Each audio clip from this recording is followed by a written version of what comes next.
Bom dia, boa tarde, boa noite. Que bom que você está aqui conosco nesse programa tão maravilhoso que é o Me Conta Aí. Esse programa que traz vozes inspiradoras. O mundo está cheio de tanta crueldade, tanta coisa ruim. E aqui esse programa só traz boas novas, boas notícias. E comigo aqui você vai ter uma notícia maravilhosa, vai conhecer uma história de um homem de Deus super abençoado. Vamos falar de tudo, ele vai me contar tudo e não vai negar nada. É o pastor Elquias Correia. Pai do Senhor, meu irmão. Pai do Senhor, pastor Ari, que bom estar aqui com você nesse momento tão maravilhoso. Maravilhoso para nós, pastor Elquias, porque hoje o senhor vai estar emprestando sua história para servir de inspiração para muita gente que vai estar lá do outro lado e dizendo assim: Senhor, fala comigo, inspira a minha vida, e a sua vida é uma vida inspiradora. Então, me contes tudo, não me negues nada. Primeira coisa que eu quero saber, da onde tu nasceu? Sou natural da cidade chamada Ribeirão, Pernambuco.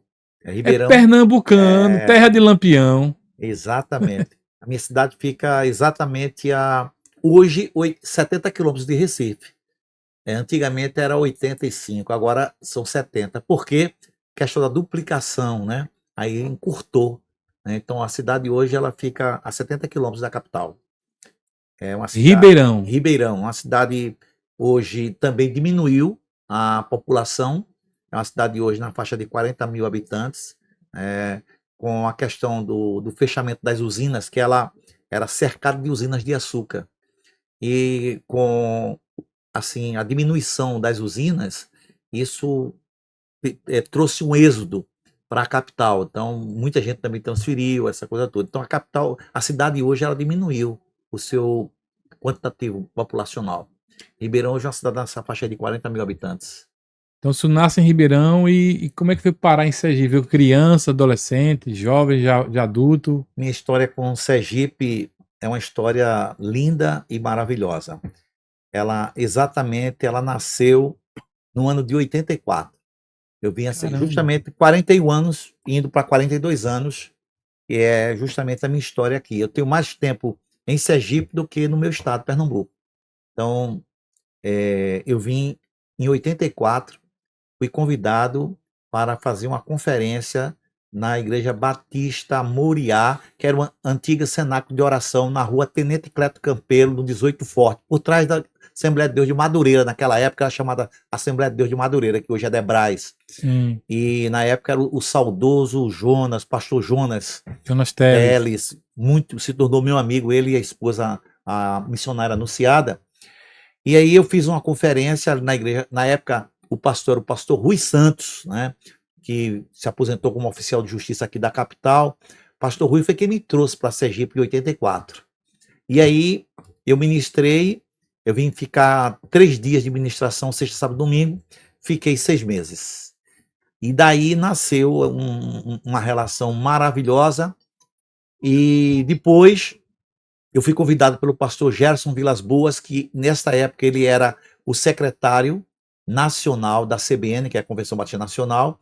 Ele, Ernesto Tonini, o pastor Ernesto Tonini da Igreja Batista do Povo em São Paulo, era o presidente, e o pastor Gerson, naquela época, a CBN ela tinha outro modelo. O secretário era tipo parlamentarismo, né, que tem o rei, mas o primeiro-ministro governa. No caso, tinha o presidente, que era Ernesto Tonini, mas o secretário executivo era quem desenvolvia todo o trabalho a nível de Brasil e mundo. Então, o pastor Gerson, quando ele assume a CBN tinha 500 e poucas igrejas no Brasil, e depois de 13 anos ele sai e deixa com quase 4 mil.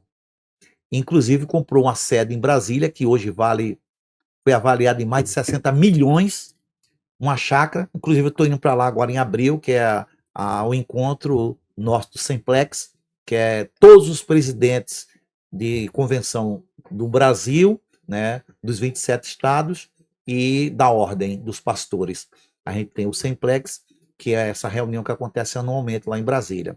Então, o pastor Gerson me convida para, logo em seguida, ir para a Glória. Então, fui para a Glória, que era um trabalho que o pastor Gerson tinha fundado em Glória. Pastor Gerson Vilas Boas. Vilas Boas. Pastor Gerson, hoje, Batista Betel hoje, né? Betel, hoje é o pastor em Sergipe. Hoje ele está caminhando agora para 92 anos. É o único pastor em Sergipe com essa idade e ainda presidindo igreja.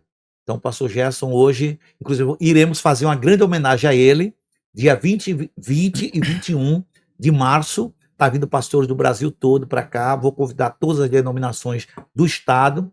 A prefeita vai estar. Nós vamos fazer uma grande homenagem a ele, porque são 60 anos de ministério no mesmo local. Ele fundou a Betel, justamente, e hoje ainda está em atividade como pastor presidente. Então, em Sergipe é um marco. É um marco. Pastor Gerson, né? Inclusive, eu tenho a honra de ter substituído ele. Ele me chamou e disse: olha, eu fui vice dele, se eu não me engano, 8 anos. E ele me chamou e disse: eu quero que você assuma, eu quero que você seja o presidente. Então, eu estou presidente. Foi um convite dele, na realidade, para assumir a CBN aqui no estado de Sergipe. Então, minha história começa em Sergipe em 84, vim ministrar, fazer uma conferência aqui na Igreja Batista do Muriá, que hoje, inclusive, não existe mais. Aconteceu alguns fatos que não vale a pena nem falar, relatar agora. Mas, e daí, voltei, depois fui vindo, e minha história com o Sergipe começa em 84. Pastor, e como é que foi a sua história com o Evangelho? Como é que você conheceu Jesus? Foi criança, foi adolescente, foi adulto? A minha história com o Evangelho, ela é uma história singular. Eu nasci num lar evangélico, tive o privilégio. Meu pai, o saudoso irmão Bia, meu pai chamava-se Severino Corrêa da Silva, mas ninguém conhecia ele por Severino, só conhecia ele por Bia, o irmão Bia. E minha mãe, Elza, Maria Elza da Silva. Meu pai era um homem, ele foi o primeiro regente da Igreja Assembleia de Deus lá em Ribeirão.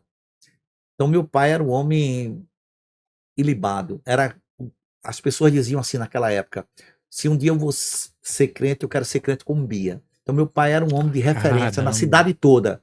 Então eu herdei isso, pastor Ari. Esse legado do meu pai. As pessoas, meu pai era uma inspiração.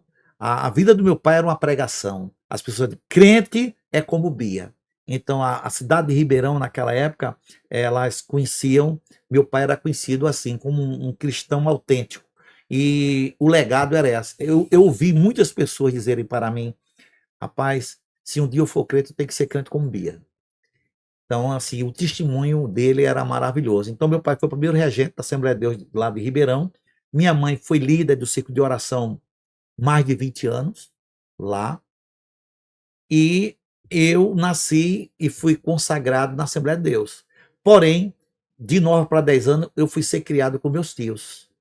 Porque eu sou o 8º filho, né? Somos 8. Agora, Jesus levou o mais velho, Ezequias, e eu sou o mais velho hoje. Eu estou com 62 anos. Então, sua família, seu pai e sua mãe tiveram 8 filhos. 8 filhos. E eu sou o segundo. Tinha o Ezequias, que hoje, se ele estivesse vivo, estaria com 63, eu tenho 62. Mas esse ano, se Deus permitir, dia 23 de setembro, eu faço 63, né? Então, assim... Um cara de 50, né? Generosidade novo sua, demais, bondade, né? bondade. Eu digo o seguinte: o cuidado do Senhor. Vou chegar já aí, né? Porque eu sou um homem que morri e voltei à vida. Então, daqui a pouco eu chego aí nesse patamar. Mas, voltando, eu fui ser criado com meus tios. E na casa dos meus tios, eles eram afastados do evangelho. Meu tio... Então, na casa do meu tio, eu aprendi a beber, fumar e tudo que o mundo pode ensinar. Então, assim, dos meus 10 anos até o início dos 18 anos, eu vivi afastado no mundo. E com 18 anos, eu volto para casa. E aí foi quando, através de 2 moças que eu conheci, eu fui um culto na Batista Renovada, lá da minha cidade. O saudoso pastor Isaías Fernandes Nascimento. Foi o outro homem que marcou nossa cidade lá, Ribeirão. Ele saiu do seminário de Recife, né, chamado Seminário do Norte, que é o Seminário Batista brasileiro lá em Recife, e assumiu a igreja de Ribeirão e pastoreou 54 anos. Saiu de lá só quando Jesus chamou ele para a glória. E eu tive o privilégio de ter um encontro pessoal, porque como criança, ficou dentro de mim que o evangelho era o caminho, não existia outro caminho. Mas eu não tinha ainda uma experiência vicária, eu não tinha, né? Sim, Eu sim. tinha um conhecimento, porque meus pais tiveram o cuidado de nos ensinar, nos criar no caminho do Senhor. Mas eu não tinha uma experiência. Então, com os 18 anos, voltando do Rio Grande do Norte para Ribeirão, eu fui a um culto da Igreja Batista Renovada, através dessas duas meninas que eu conheci, e nesse culto, era um dia de domingo, nesse culto, Deus falou, o Senhor falou comigo, o Espírito Santo me chama, e ali eu me entreguei para Cristo. E aí o Senhor começou a mudar a minha história, certo? Então, dali o pastor logo percebeu, eu fui precoce nas coisas. Com 3 meses de convertido, o pastor me colocou para pregar um dia de domingo. A igreja na época tinha 600 membros, no centro da cidade. Ainda hoje está lá a igreja. E eu preguei um domingo, com 3 meses. Já tinha sido batizado, fui batizado com um mês que eu tinha me convertido. E já comecei a pregar nas congregações. Aí o pastor me chama e diz assim: olha, o senhor tem uma chamada, você vai ser pastor. Então eu vou te mandar para o seminário. Conheço teu pai, seu pai é meu amigo, sua mãe, o irmão Bia tem uma história nessa cidade, é conhecido, e você tem uma história, Deus tem uma promessa com você. Você vai ser pastor. E Deus vai te usar no Brasil, vai te usar em muitos lugares. E o Senhor vai te dar muitos recursos para que você possa fazer a obra dele. E aí ele me leva para o seminário, E entende? seu pai estava vivo Feliz, meu e viu pai tudo isso, né? viu tudo isso. Então, o meu pai, ele ele disse: "Hoje eu vejo a promessa do Senhor, aquilo que o Senhor me prometeu, Imagino. que seria pastor". Aí meu pai me contou que o Senhor revelou a ele que eu seria pastor. E ele viu a promessa se Ele viu a cumprir. promessa se cumprir, né. Então, assim, eu estava depois do seminário, eu pastorei a igreja em São José da Laje, Alagoas, e foi quando Jesus levou meu pai. Então, eu já estava justamente já, Vivendo na pastoreando a igreja, obra. vivendo na obra totalmente, quando Jesus levou meu pai. E eu tive o prazer, o privilégio de fazer a cerimônia fúnebre do meu pai. O homem que mais eu admirei na minha história, ainda hoje guardo da minha memória o exemplo do meu pai. E é muito bom. Pastor Euquias, me permita uma parte para poder falar com os nossos telespectadores. Faça a sua inscrição em nosso canal e já vá compartilhando para muita gente esse programa, porque ele está muito interessante. Você está vendo aí o conteúdo que você está recebendo.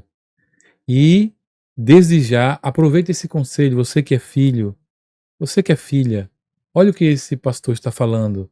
O pai dele era a maior referência da sua vida e até hoje ele guarda na memória essa referência.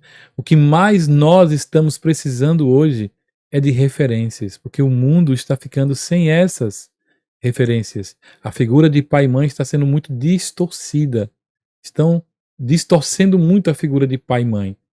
E você está ouvindo aqui, como voz inspiradora para a sua vida, esse grande testemunho do pastor que hoje, com 62 anos de idade, ainda lembra com exatidão de fatos, até fazendo a celebração, né, do momento de partida do pai, com alegria, porque participou de todos os momentos da vida do seu pai.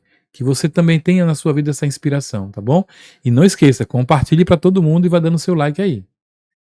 É isso aí. E eu venho para Maceió, de São José da Laje eu venho para Maceió, um pastor muito amigo, chamado pastor Antônio Alves Barbosa, na Santa Lúcia, Igreja Batista Renovada. Ele teve um, um câncer no cérebro. Ele fez uma cirurgia e o Senhor operou poderosamente, mas ele não podia mais pastorear durante um bom tempo. Então ele me chama para auxiliá-lo e ajudá-lo enquanto ele tinha recuperação. E eu vim para Maceió, um auxiliar, pastor auxiliar, lá na Santa Lúcia, e foi justamente lá na Santa Lúcia, durante esse período que eu estava auxiliando, pastoreando, sendo pastor auxiliar, né, que se deu a história do meu casamento. Né. Uma bela noite, eu fui ministrar em uma outra igreja, fui convidado a ministrar numa igreja batista, e o pastor André, ele me convidou, e eu falei com o pastor Antônio, e ele disse, não, vá, eu conheço o pastor André, vá ministrar lá. E eu fui ministrar lá na igreja do pastor André, num bairro vizinho, a Santa Lúcia. E aí, o que acontece? Nesse dia, entra uma irmã que nunca tinha ido naquela igreja, e ela entra e chega lá, procura saber quem é o pastor, e aí alguém diz, olha, o pastor é o pastor André. E ela vai falar com o pastor.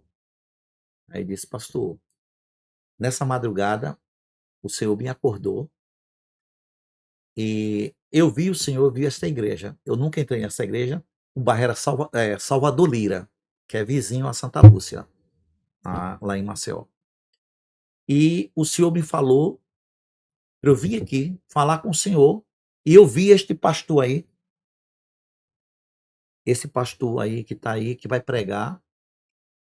O Senhor me mostrou uma senhora numa cama, cega, dos 2 olhos, e o Senhor disse assim, diga para o pastor que esse pastor tem que orar por ela. Eu não sei quem é essa senhora, também nunca vi esse pastor que aí está, esse jovem pastor, e nunca tinha visto o Senhor, vi só nessa visão, nessa madrugada. E eu vim aqui só fazer isso, e eu já disse ao Senhor o que Deus mandou eu lhe dizer, e eu estou indo embora. Aí o Caramba. pastor disse, olha, calma, essa mulher que a senhora está falando é a minha mãe, ela está numa cama, cega dos 2 olhos, é diabética, e eu vou fazer o que Deus está mandando. Amanhã, o pastor, eu conheço ele, ele é pastor auxiliar de um amigo meu, aqui, eu convidei ele para vir pregar hoje aqui. Ele está aqui, é a primeira vez também que ele vem aqui. Aí foi aquela... Meu Não Deus. tinha como não ser Deus, Sim, sim. né? Não tinha, porque não existe coincidência. Não existe. Né? Existe Jesuicidência, Deus Sim. providencia e prepara todas as coisas. E aí, justamente, eu ministrei, foi uma bênção muito grande, e no outro dia ele marcou para mim ir lá na casa dele, para ele me levar na casa da mãe dele. E eu fui no outro dia. E aí, eu fui orar pela mãe dele. Aí foi ele, a esposa, os filhos dele e eu. E quando eu cheguei lá, a Graça, que se tornaria minha esposa, tinha acabado de chegar do mestrado em Química, de Belo Horizonte. E aí, eu orei pela mãe dele, e as coisas continuaram do mesmo jeito. Aí o pastor disse, olha, essa aqui é minha irmã, tal, ela é química, chegou agora em Belo Horizonte, ela terminou o mestrado, está iniciando doutorado, e ela é solteira, e o senhor também é solteiro. Olha isso. E aí, resultado, 5 meses e meio a gente casou. Então o senhor me levou naquela casa com um propósito De conhecer sua de esposa. conhecer a minha futura esposa. A mãe, na situação que ela estava, foi só o pretexto para para você ir que lá. as coisas acontecessem. Então, eu me casei com a Graça, né? E aí fui pastorear a igreja. Logo em seguida, o pastor se recuperou, eu entreguei a igreja para ele e fui convidado a pastorear a igreja batista na cidade de Satuba, que é vizinho ao Maceió. Desceu o Catolé, a ladeira do Catolé está em Satuba. Então, é uma cidade bem próximo, como fosse Socorro aqui. Sim, sim. Então, eu fui pastorear a igreja lá, e a Graça dava aula na Universidade Federal lá, na UFAL, e também ela era funcionária do Estado. Era professora nível 5, que é o maior nível lá em Alagoas, lá em Maceió. E foi assim que começou a se dar a nossa história. Então, ali a gente trabalhou, e de lá, o senhor falou comigo em São Paulo. Eu fui para São Paulo com o bispo Átila Brandão, né? Eu fui com o bispo Átila Brandão, Igreja Batista Caminho das Caminho Árvores. das Árvores, Salvador, e através de Eliseu, um grande amigo meu, pastor Eliseu, hoje é bispo, e Pastor Eliseu ali do de Lauro. E aí o que acontece? Estou eu lá numa fila para almoçar, E quem veio ministrar aqui foi Morris Cerulo. Sim. Estou falando aqui de 40, quase 30 e tantos anos atrás. Sim. E aí eu estou numa fila para o almoço. A gente era Rede Laçador, lá em São Paulo, lá da Matarazzo. E aí nós estamos um grupo de pastores, eu estava com um grupo de pastores de Átila, Brandão, na fila. De repente vem uma pastora, com crachá assim, o nome pastora Zenete. E ela chega e diz assim: pastores, me permitam, o senhor me mandou vir falar com este pastor aqui. Aí se dirigiu para mim. E disse assim: eu estava ali, pastor, nunca vi o senhor é de onde mesmo? Eu disse: olha, moro em Maceió e pastoreio uma igreja na cidade vizinha, que é Satuba. Ela disse: eu estava ali, o senhor mandou eu falar para você que você vai ser convidado para ir pastorear uma igreja de uma outra denominação que não é a sua, no interior de um outro estado que não é o seu e que é para você ir. Para você saber que é o senhor que está falando, você vai ser convidado no final deste ano. Era o meio do ano. Você vai receber esse convite. Aí você vai lembrar do que eu estou falando. Então, naquela fila, tinha um grupo, né, de pastores comigo. Eles ouviram tudo isso. Inclusive, o pastor Eliseu, hoje o bispo Eliseu, que estava comigo. E a gente ficou lá, foi uma maravilha, voltamos. Quando foi em novembro, eu recebo um convite para vir pregar na cidade de Riachão do Dantas. Um retiro fora de época. Foi até Eduardo Carvalho que me convidou. Sim. E aí o que acontece? Eu ministrei 3 dias. E lá a igreja presbiteriana estava sem pastor. O pastor tinha acabado de sair. E quando eles participaram e me viram, falaram com o presbitério e me convidaram para pastorear a igreja. Olha só. E outra coisa ela disse. Confirmando que o que foi dito lá atrás. Só que outra coisa que foi dito lá. A terra vai estar seca, você vai orar e vai chover. Quando foi domingo, teve um churrasco. E aí as irmãs falando assim: olha, aqui tem mais de 3 meses que não chovem. Eu não lembrava da profecia, eu não lembrava da palavra, mas eu disse assim: 3 meses que não chovem, então nós vamos orar para que chova. Aí eu disse: vamos orar agora. Então eu estendi a mão para o céu e orei, e disse: Senhor, tu és o mesmo Deus, tu és o Deus que faz chover. Não foi só na época de Elias, tu és o mesmo hoje. Então, enquanto eu estava orando, o Senhor fez uma nuvem vir naquela região que a gente estava e de repente desceu um toró de água pesado. Aí a minha esposa, a Graça, lembrou das profecias. Aí pronto. Aí eu não tinha como dizer que não. Não tinha como dizer não. Então, a minha esposa também fez algo, pastor Ari, que dificilmente alguém em sã consciência material faria.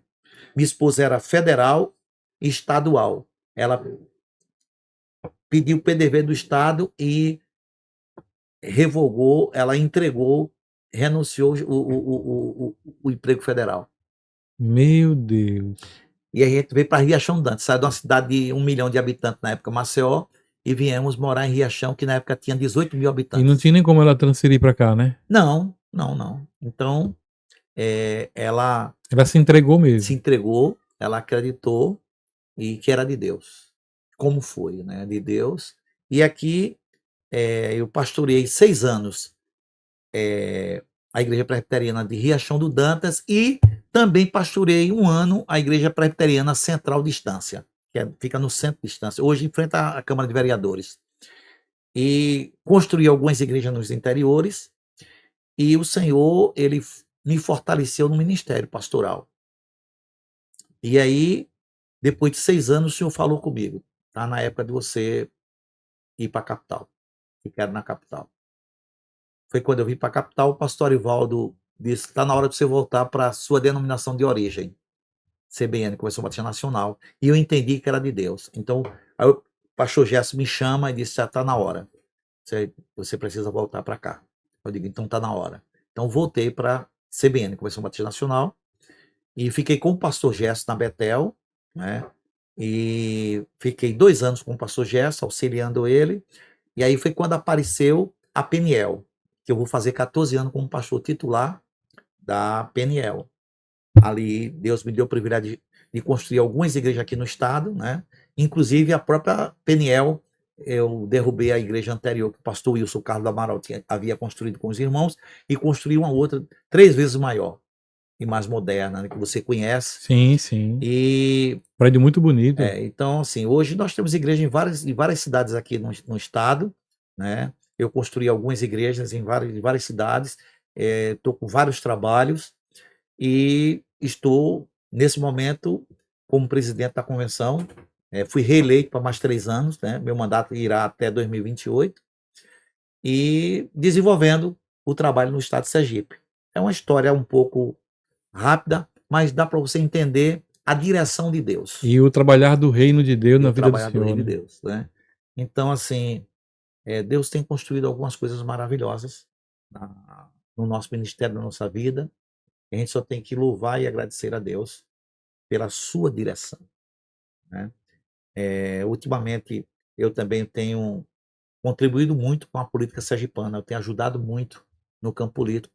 Em 2018, eu tinha apoiado a Emília desde quando ela foi candidata a primeira vez para vereadora, e em 2018 eu disse a ela: você vai ser a prefeita de Aracaju. Ela disse: mas pastor, eu nunca pensei no executivo, eu só penso no legislativo. Deus, mas Deus tem uma história com você, você vai ser prefeita e você um dia também vai ser governadora. Ela disse: Caramba. pastor, estou falando aqui de 2018. Ela disse: olha, eu vou sair deputada federal agora. Eu digo: vá ser, saia, nós vamos te apoiar, mas você vai ser prefeita de Quando não Aracaju. havia Nenhuma possibilidade nenhuma possibilidade. humana. Eu disse isso a ela, né? E eu disse mais outra coisa para ela. Eu disse: olha, eu nunca tive nenhuma função política, nunca trabalhei para nenhum político. Eu escolho os políticos, eu sempre voto, eu escolho. Eu nunca fiquei de fora de uma política, mas todos os candidatos fui eu que escolhi votar, decidi votar, e eu nunca pedi nada a nenhum candidato. Eu sempre escolhi um candidato para votar. Eu disse: olha, mas no dia que você for prefeita, eu quero fazer parte do seu governo. Você vai ser a primeira política que eu vou querer fazer parte, porque eu sinto que Deus tem um projeto comigo também na política, mas Sim. no tempo certo. E é engraçado como as coisas acontecem. Em 2018 ela teve quase 54 mil votos e não se elegeu por uma questão da legenda. Da legenda do né? partido, Do partido. Ela estava no Patriota, né? Exatamente. Aí o que acontece? Ela, em 2022, ela foi a vice de Valmir, né? E sabemos o que aconteceu. O Valmir ficou inelegível e aí não teve como a candidatura aí, mas em 2024 ela atendeu o chamado de Deus, porque a Emília hoje é prefeita, as pessoas acham que foi isso ou aquilo, não. Foi algo que já havia sido determinado por Deus. Verdade. A Emília é prefeita hoje, foi a mão de Deus. Seria com apoio ou sem apoio de quem quer que fosse. É a mão de Deus que guiou ela, né? Depois aparece um monte de gente falando, né? Pode falar quem quiser, mas tanto que eu tive numa reunião recentemente com ela e um grupo de pessoas e eu lembrei tudo isso. Ela disse: tudo que o pastor está dizendo aí é verdade. Entendeu? Porque foi uma conversa entre ela e o pastor Itamar no meu gabinete, lá da igreja. Então, não tinha testemunha, a não ser eu, ela e o pastor Itamar. Sim. Né, que é um irmão, um amigo meu. Então, assim, e é tanto que hoje eu fico feliz em fazer parte do governo dela, em poder contribuir com Aracaju, essa cidade que hoje eu também sou aracajuano, porque ela me deu um título de cidadão aracajuano, e hoje eu sou aracajuano. E se Deus permitir, o ano que vem, eu vou ser um cidadão sergipano. Né? Eu já fui convidado a ser, mas na época eu entendi que não era o momento certo. Mas eu creio que o ano que vem vai ser o momento certo e me receber o título de cidadão sergipano. Né? Pastor Kias, e esse trabalho no governo da prefeita Emília, em qual parte o senhor atua hoje lá? Hoje eu estou lotado na Secretaria da Mulher, com Elaine, que é a secretária. Hoje eu desenvolvo um trabalho mais interno. Meu trabalho é um trabalho interno, é um trabalho de uma precisão interna. É um Entendi. trabalho muito... A parte da mulher cuida de quais áreas, assim, destinada à mulher? A Elaine é uma mulher prodigiosa, né? Uma pessoa muito competente, né? A secretária. E ela envolve várias áreas da mulher, não é uma área só. Tudo que diz respeito à mulher, a Secretaria da Mulher, ela dá esse apoio à mulher. E a Elaine está criando muitas coisas dentro da Secretaria de apoio justamente à mulher. Então, hoje são muitas frentes, muitas áreas que essa secretaria Atua. atua, né? Ela tem uma equipe muito competente e essa equipe ela está crescendo a cada dia, e porque a prefeita ela é muito exigente com os seus secretários. Todas as secretarias da prefeitura, eu tenho participado de várias reuniões Uhum. e ela diz: olha, nós estamos aqui para servir ao povo. Ela é excêntrica nessa questão de servir ao povo. Então, assim, é uma pessoa séria, uma mulher de Deus, temente a Deus, comprometida com justamente a função que ela exerce. Assim como ela foi 33 anos defensora pública e foi muito precisa e excêntrica em defender a causa do menos favorecido, como prefeita, ela não é a mesma coisa. Ela dorme muito pouco, acorda muito cedo, então trabalha praticamente de domingo a domingo, é uma pessoa muito comprometida. Emília, algumas pessoas não conhecem bem, mas ela é uma mulher comprometida demais com as pessoas. Ela exige de todos os secretários, todos, que tem o mesmo desempenho. dê o desempenho, que dê prioridade às causas das pessoas, porque para isso as pessoas elegeram ela, para que ela cuidasse da causa das pessoas. Então, os secretários são cobrados demais, entendeu? Então, assim, para justamente serem precisos com relação ao serviço, à respectiva secretaria dele, que tenha resposta, que dê resposta às pessoas, entendeu? Então, assim, os secretários, todos eles são responsabilizados. Sim. E se alguém fizer qualquer coisa fora do normal, pode ter certeza, não é com aval dela. E vai ter responsabilizado. Ele será responsabilizado porque ela é precisa no comando. Ela não abre mão da fidelidade e da honestidade. Ela não abre mão. Entendeu? Então, assim, e todos os secretários sabem disso. Todo mundo, do primeiro, segundo, todo mundo sabe isso. Quem trabalha com a Emília sabe da seriedade dela. Ela é uma mulher que vive do salário dela. Ela não quer um centavo fora do salário dela. Então, assim, ela é comprometida com as pessoas. Ela não é fake, ela é real. E é por isso que eu me orgulho em fazer parte. Eu disse isso lá atrás, que eu queria fazer parte do governo dela. Por quê? Justamente pela seriedade dela, pela Sim. pessoa responsável que ela é, entendeu? A responsabilidade com o erário público, com a obrigação, porque na realidade ela só mudou, elevou o padrão, porque como defensora ela foi excêntrica. Todo mundo sabe isso aqui em Sergipe, e principalmente aqui em Aracaju, né? Mas aonde ela passou, ela trabalhou em Ribeirópolis, ela trabalhou em outras cidades, e todo mundo sabe do compromisso dela com as pessoas menos favorecidas. Então hoje na prefeitura não é diferente. Ela continua com essa responsabilidade social, e isso é a marca dela. É a marca dela. Então, eu me sinto orgulhoso em fazer parte dessa gestão, pastoria. E aí o senhor também gostou da ideia de participar do governo, ela se tornou uma inspiração para o É uma senhor. inspiração para mim. E veja como é interessante essa coisa da inspiração, né? Como de fato é importante você ter alguém para se inspirar. E aí o senhor também está construindo iniciando esse legado também na área. Na área da política, né? Eu sinto esse chamado, não é da agora. De Sim. muitos anos, eu sempre fui convidado, mas eu entendia que não era o tempo. Eu entendia que eu não estava pronto. E está tendo agora uma experiência de Estou tendo uma governo. experiência de governo, a qual nunca tive, né? Eu trabalhei 10 meses na Fundat, né? E eu fui diretor administrativo e financeiro. E tive uma experiência administrativa maravilhosa, eu não conhecia, Sim. né? Hoje eu me sinto uma pessoa pronta para enfrentar qualquer coisa. Porque hoje eu sei como é que funciona. Sim.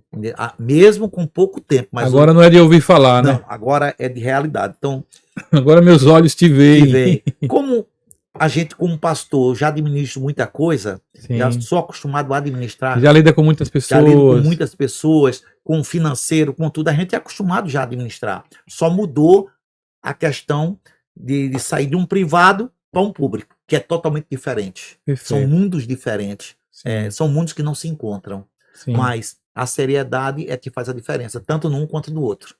Né?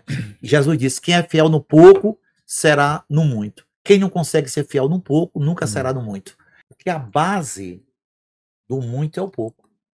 Perfeito. Se uma pessoa não consegue ter fidelidade nas coisas pequenas, Jesus disse: como será colocado Na grande, né? grande, né? Então, a Emília sempre foi uma pessoa comprometida em tudo. E hoje ela continua e não vai mudar. Eu me sinto da mesma forma. Eu me lembro que quando nós conversamos, por exemplo, eu mostrei ao senhor essa situação das igrejas invisíveis, e o senhor teve uma reação que foi muito nobre, porque o senhor disse: Ari, rapaz, a gente precisa falar sobre isso.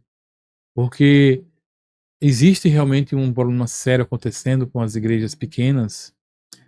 E em Sergipe a gente não tem esse dado completo, mas, por exemplo, nessa região daqui, nós estamos, tem cerca de 130 instituições que são invisíveis.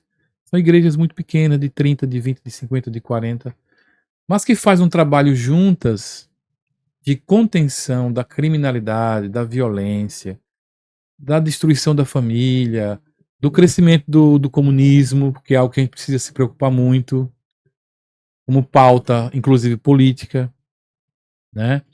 Do crescimento das drogas, do crescimento de facções, do crime organizado. Essas pequenas igrejas fazem um trabalho que as igrejas até grandes não fazem.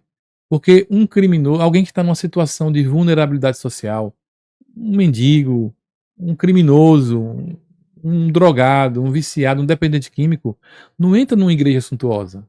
Jamais. Ele vai entrar numa igrejinha sabe, aquela igrejinha mais simples, mais que pareça muito com a identidade cultural dele. Porque a boa parte das pessoas que se permitem entrar no mundo da criminalidade ou do vício, elas têm um conhecimento do evangelho. Lamentavelmente, nós temos muitos filhos de pastores, nós temos muitas pessoas que já conviveram nas nossas igrejas e, por algumas decepções humanas e alguns momentos difíceis da vida, eles tropeçaram. Quem não tropeça? Né? Só que tropeçaram e caíram e às vezes demoram demais para se levantar. E aí verdade. O mundo ele não perdoa, o mundo é cruel, porque nós temos um inimigo em comum, todos nós temos um inimigo, o diabo. Jesus disse que ele veio matar, roubar e destruir. Isso. E principalmente tirar as pessoas, impedir as pessoas de produzir para o reino de Deus.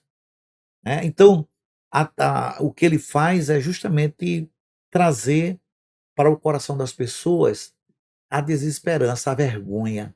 Há muitas pessoas que têm vergonha do que fez, então eles têm medo de encarar o seu pecado. E por medo de encarar, porque eles erraram, eles fogem. E fogem para onde? Fogem para dentro da lama. Em vez de sair e se humilhar e enfrentar, aí eles voltam e aí se afundam mais. E aí o trabalho das igrejas, como você deu o nome muito bem, as igrejas invisíveis, porque são as igrejas que, na maioria das pessoas, elas não veem. Né? E nem o poder público. E muito menos o poder público. Porém, elas prestam um trabalho para a sociedade de valor incalculável. Por quê? Porque aquele pastor, aquela pastora, aquele evangelista, aquele missionário ou missionária, aquele diácono, o presbítero, o evangelista, que está inserido dentro daquela comunidade, ele começa a desenvolver um trabalho na garagem da casa dele. Ele não tem patrocinador, ele não tem ninguém. Ele sente o desejo de fazer aquilo. E aí é uma garagem, é a sala da casa dele, do outro irmão que se converteu também, e eles se juntam e começam a trabalhar. São pessoas que fazem um trabalho voluntário, 100% voluntário. E eles sentem de Deus a chamada para ajudar as pessoas. Mas outra coisa também importante acontece, é que pessoas que não têm o conhecimento dessas comunidades, elas também não podem entrar nessas comunidades. Perfeito. Eles não têm nem como entrar nessas verdade. comunidades, porque não tem acesso e é perigoso. Então, quem tem acesso é quem mora na comunidade. Então, é aí onde Deus, através do seu Espírito Santo, trabalha poderosamente justamente com esses anônimos, com esses invisíveis. E esses invisíveis, eles começam a despontar e fazer um trabalho, um pouco aqui, um pouco ali, outro pouco ali, só que na soma é um grande trabalho. Perfeito. Mas é necessário também a gente de denominações maiores, mais estruturadas, abrir as portas, né? Abrir as portas, acolher, ajudar né? essas pessoas. Ajudar. Dar treinamento, por exemplo. Não é convidar as pessoas para a denominação da gente, não. Mas a gente precisa voltar um olhar para principalmente capacitar, de acolher esses líderes, né? Acolher, treinar, dar material, dar apoio, né? Perfeito. E tá todo mundo ocupado, sim, né? Todo mundo tem suas frentes, todo mundo está ocupado, mas é preciso ter um olhar para esse lado, para que se possa fazer alguma coisa, né? Eu tenho, como você sabe, eu sou muito bem relacionado e eu tenho muitos pastores amigos de várias denominações, de igrejas grandes, né, chamadas grandes. Quando fala essa questão de igreja grande, quer dizer, estamos falando de números, de 500, 600, 1.000 e tantos membros. Aí fala igreja grande nesse sentido, né? Não é no sentido do trabalho que eles fazem, não, né? É do trabalho que eles fazem, de uma dimensão. Eu tenho estado com vários deles, são meus amigos, e eu tenho falado sobre essa questão de nós desenvolvermos trabalho de apoio aos pastores. E já estamos começando a fazer isso, pastor. Reunindo os pastores, a liderança, independente da denominação. Não importa a placa denominacional. Não. É um trabalho voltado para capacitar. Eu tenho uma instituição que eu tenho ligação com ela, chamada Every Home for Christ. E ela capacita as pessoas gratuitamente. Tem material robusto, muito bom, para que possa ser desenvolvido. E eu, o pastor Jaime, o pastor Tiago e o pastor Júnior, eu fui e chamei eles, levei eles para São Paulo, 3 anos de treinamento. E agora, hoje, atualmente, só está o pastor Jaime, porque a gente se multiplicou e outras atividades, mas é uma instituição, mas existem outras instituições. E como é que as pessoas podem fazer para acessar? Tem algum... O correto é nos procurar. Então procura o senhor, no caso, nos né? procurar, porque... Pastor Tiago, que o senhor falou, pastor Tiago Holanda? Tiago Holanda, o pastor Tiago Holanda hoje... Faz um trabalho maravilhoso. E hoje ele está comigo, ele hoje é o meu co-pastor, é o meu auxiliar direto. Ele trabalha hoje diretamente comigo na Peniel. É o meu co-pastor e é o meu vice-presidente da Igreja Batista Peniel. O pastor trouxe ele para junto de mim, ele com a família. O pastor já faz um trabalho, ele tem o Café da Unidade, se não me engano, está com 10 ou 11 anos. É um trabalho justamente interdenominacional. Hoje mesmo eu estava divulgando o Café da Unidade. Eu creio que dia 28 vamos ter um Café da Unidade, eu vou estar lá. Então, assim, e esse café gira todas as comunidades. Sim. A gente junta pastores, pastoras de todas as denominações, porque essa é a ideia de unidade. Porque, na realidade, nós somos iguais, não existe ninguém maior nem ninguém menor. Você pode estar com responsabilidade maior em alguma coisa, mas nós somos exatamente iguais, somos semelhantes, né? Então, é dado a responsabilidade e cobrado. Quem tem maior responsabilidade vai ser cobrado muito mais, mas na realidade nós somos iguais, né? Pastor, todos são iguais, não muda, né? O pastor de 3, 4, 5 ovelhas, o pastor de 1.000 ovelhas, para o Senhor ele é o pastor igual. Perfeito. Né? É o pastor igual. Então, assim, agora a responsabilidade de cada um é outro departamento. É outra história. É outra história. Mas não existe pastor maior nem pastor menor. Pastor é pastor. ele é igual, a responsabilidade é a mesma, né? Carregar o nome de Cristo, o cristão em si, em geral, é a mesma coisa. Carregar o nome de Cristo pesa. Por quê?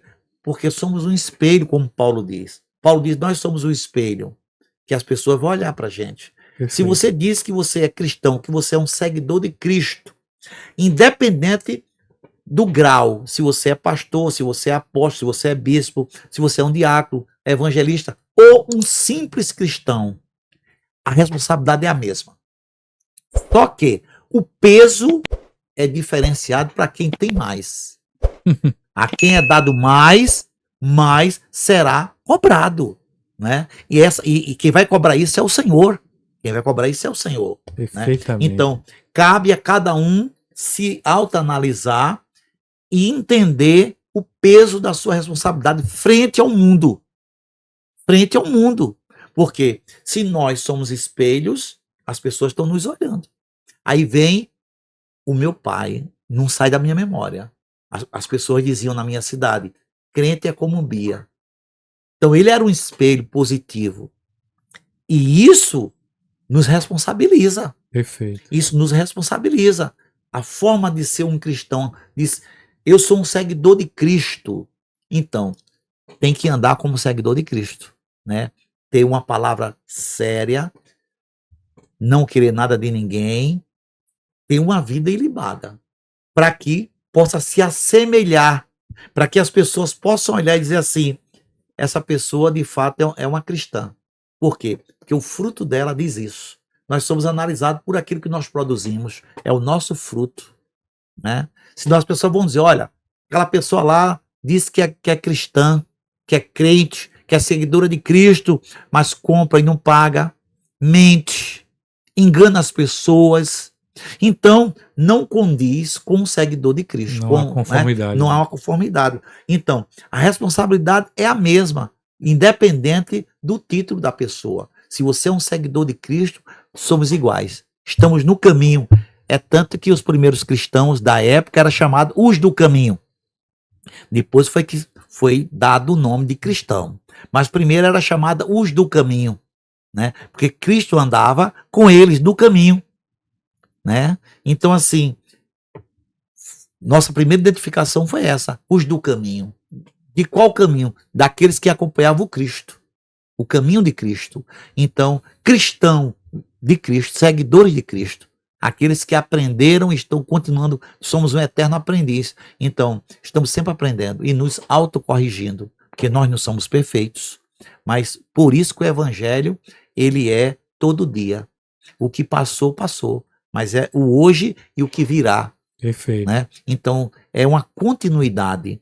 E a Bíblia diz que nós devemos viver em novidade de vida. Quer dizer, me autocorrigindo, me autoavaliando, para poder servir melhor ao reino de Deus. Quando eu estou ajudando as pessoas, quando eu estou estendendo a mão para as pessoas, quando eu estou reconhecendo o valor das pessoas, quando eu estou prestigiando o trabalho e honrando as pessoas, eu estou servindo ao reino de Deus, independente da nomenclatura.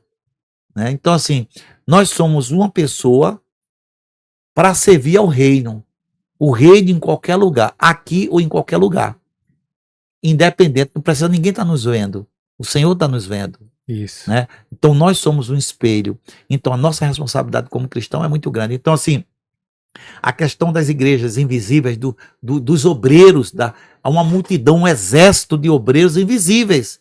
Né? Invisíveis para as grandes denominações, para a sociedade, mas são visíveis diante do Senhor. Verdade. O trabalho que eles fazem, que eles prestam às comunidades, não tem preço. É de valor invaliável, não tem como avaliar. Né? Não tem como ser avaliado esse trabalho que é prestado em todas as comunidades, as pessoas. Então, essas portas que estão abertas, graças a Deus, porque elas estão abertas. E cabe a gente valorizar, prestigiar e ajudar dentro da capacidade de cada um. E cada um só vai dar aquilo que tem. Perfeito. Mas, às vezes, um aperto de mão e uma palavra, dizer, irmão, continue fazendo. Que Perfeito. Trabalho lindo. Valorize, prestigie as pessoas. Valorize e respeite o trabalho das pessoas. Porque, às vezes, a pessoa despreza. despreza, então o desprezo é algo muito triste e que às vezes traz um peso muito grande para as pessoas, sabe? E uma boa palavra estimula as pessoas. Há pessoas que estão prestes a desistir. Uma palavra de ânimo faz a pessoa renovar.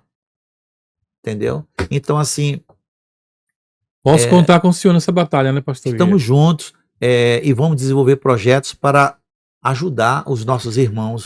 Ontem mesmo eu tive uma reunião com vários pastores das igrejas invisíveis aqui. Ontem não, desculpe, na segunda-feira. E nós comentávamos sobre isso, né? Sobre a exaustão que está acontecendo nos nossos pastores. E a gente precisa realmente juntar forças, unir força, aquele que tem... O que é que Paulo falava? O que é que Paulo fala na carta de Romanos, se eu não me engano? Aquele que teve muito não sentiu que teve muito. Aquele que teve pouco não sentiu que teve pouco. Porque havia entre eles prontidão de vontade. Então, se você tem vontade de querer ajudar um irmãozinho desse que está na periferia, fazendo um bom trabalho, mas está lá cansado, exausto, de tanta peleja que tem, o que custa a gente ajudar? E eu te digo... E a gente não faz o que eles fazem. É como o senhor falou, a gente não consegue entrar onde eles entram. Então, por que a gente não pode ajudá-los a irem? O que contribui, o que ora e o que vai não recebe o mesmo galardão? É o mesmo galardão. Então, se eu ajudo, eu estou tendo o mesmo galardão. Então, o que falta é interpretação. É entendermos o papel dessas pessoas, eles entenderem o nosso papel e nos unirmos. Só isso. É isso aí. Então, assim, eu sempre fui motivador, incentivador. Você tem uma ideia? No meu gabinete da igreja, eu digo sempre na igreja, aquele gabinete não é meu, aquele gabinete é de vocês. Eu estou ali para receber vocês. Estou ali para justamente... É aberto a todos, né? É aberto a todos. Então, eu tenho assistido muita gente, inclusive pastores e pastoras, anônimos, invisíveis, né, aos olhos dos homens, mas visíveis aos olhos de Deus.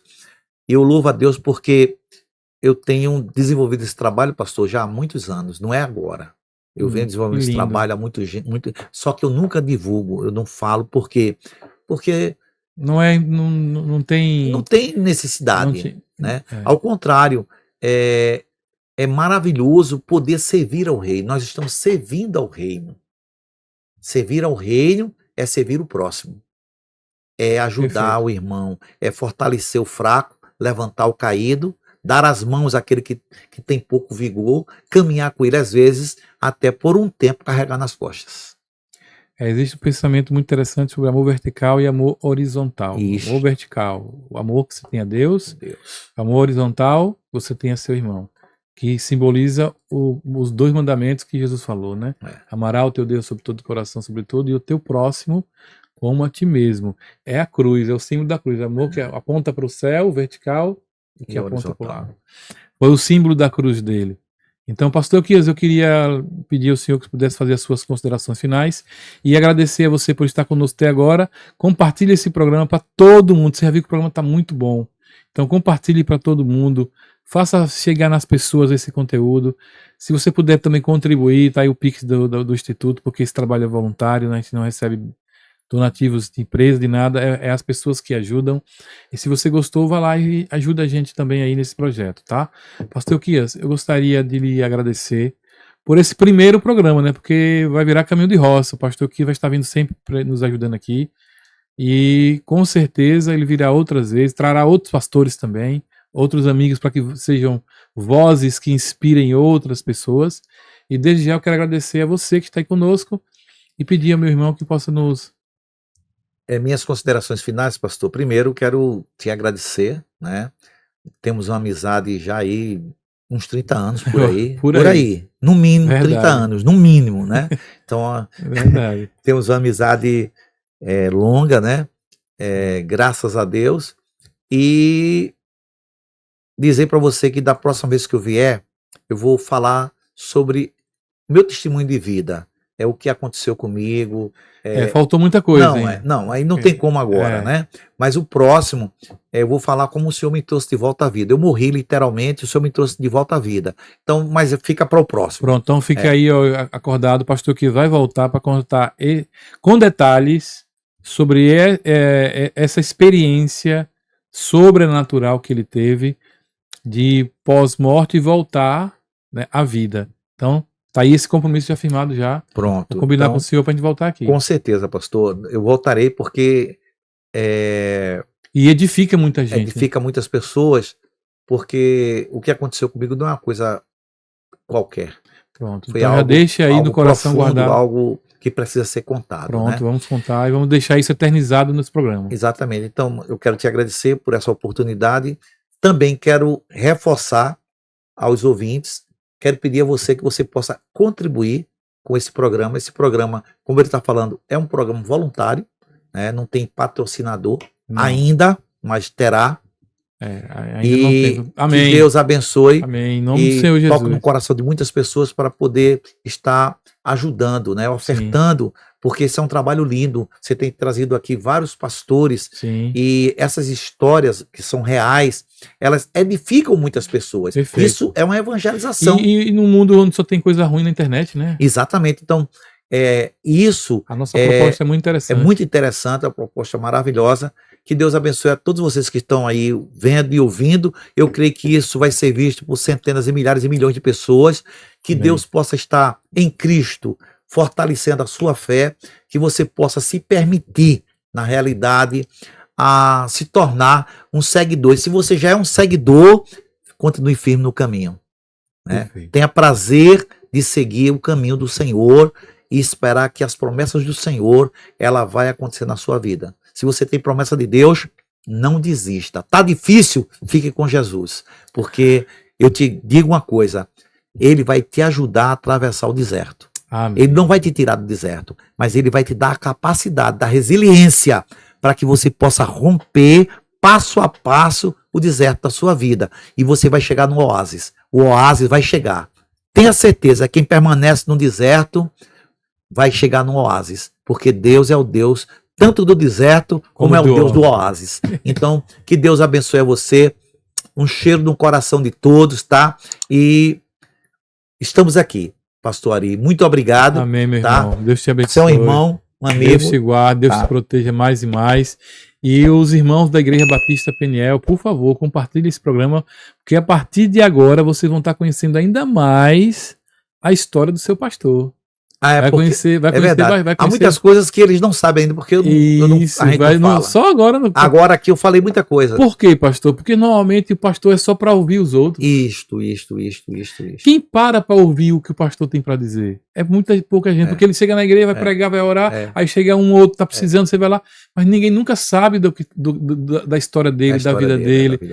Por isso nós estamos fazendo um trabalho muito importante agora também, terapêutico com os pastores. É preciso que os pastores entendam os limites, saibam ter uma escuta, ouvir, falar bastante para que as pessoas ouçam ele. Essa é a proposta que esse programa tem também. Então você que é da Igreja Batista Peniel, compartilhe para todo mundo aí o testemunho do seu pastor Euquias Correia, e que ele vai vir aqui novamente, vou marcar com ele rapidinho isso. Parte 2, contando o testemunho dele, tá bom? Exato. Quero também agradecer ao nosso irmão Geninho, que está aqui acompanhando ele. Meu amigo. Obrigado, Geninho, pela presença. E que as portas estão todas abertas para o meu irmão pastor Euquias, é meu irmão de mais de 30 anos, porque esse é o reino que nos une, tá bom? Que Deus abençoe sua vida, traga luz ao seu entendimento e compartilhe para todo mundo esse programa. Quero também agradecer a Camila Mendes, que está lá nos cortes, né? E Camila, inclusive, é membro do pastor Euquias. Conheceu primeiro que todo mundo o testemunho dele hoje.